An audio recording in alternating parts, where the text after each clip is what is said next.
mən demişdim, bel yırtıqları, sürüşmələr üçün xüsusi hərəkətlər var və həmin hərəkətləri bir sıra insanlar məndən istəmişdilər. Bu hərəkətləri mən göstərim, inşallah şəfası olar. Deməli, birinci hərəkətimiz uzanlıq, rahat, sərbəst şəkildə uzanırsınız və bu ayaqlar 30 dəfə sağ-sol hərəkət olur. Deməli, burada məqsəd belin onurğası balıq hərəkəti nəticəsində tamamilə düzəlir və düz bir vəziyyət alır. Bunu bir 30 dəfə eləyirik.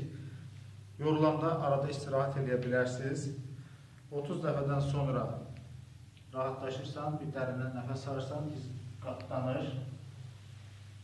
Diz qatlanır və deməli, sağa, sola əyilirsiniz. Boyun sağ tərəfə, sol tərəfə əyləndə isə boyun sol tərəfə, bax bu hərəkətdə 30 dəfə, sərbəst şəkildə bunu edin, zəhmət olmasa. Bax bu hərəkət sərbəst şəkildə 30 dəfə olunur və yaxşı olar ki, bu ayaqlar yerə tam dəysin. Bax bu hərəkətlər olunanda, bax bu ayaq, dizlər yerə tam dəysin.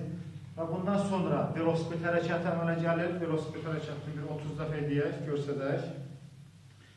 Bax burada da şərt bel 30-unu da birdən eləyəsiniz, 10 dəfə eləyib istirahət edə bilərsiniz, 5-10 dəqiqə istirahət edir. Burada deməli, bel əzələləri inkişaf edir, həmin yırtıq hissə içəri sıxılır və eyni zamanda sürüşmə olan hissə də əzələlərin hesabına düzəlir.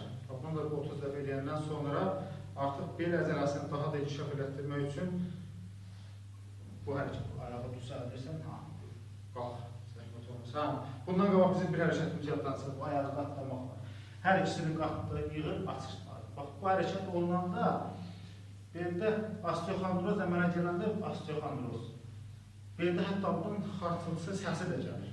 Bu hərəkət, özün sevirsənmi? Belində bir xüsusi səs əmələ gəlir. Bu bel osteoxondrozda həmin hissəni sanki masaj edir. Bu çox gözəl bir hərəkətdir. Bu hərəkət edəndə başı da bədənə doğru, ayaqlarına doğru eləsən, bax, bu forma lap yaxşıdır. Bu hərəkət edə bilərsiniz.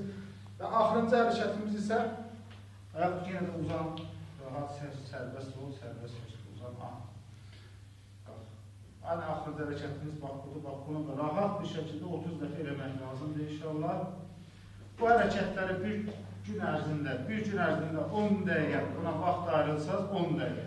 Heç bir ağrı əlamətləri qalmaz, heç bir ağrı əlamətləri. Çox sağ ol, Allah razı olsun.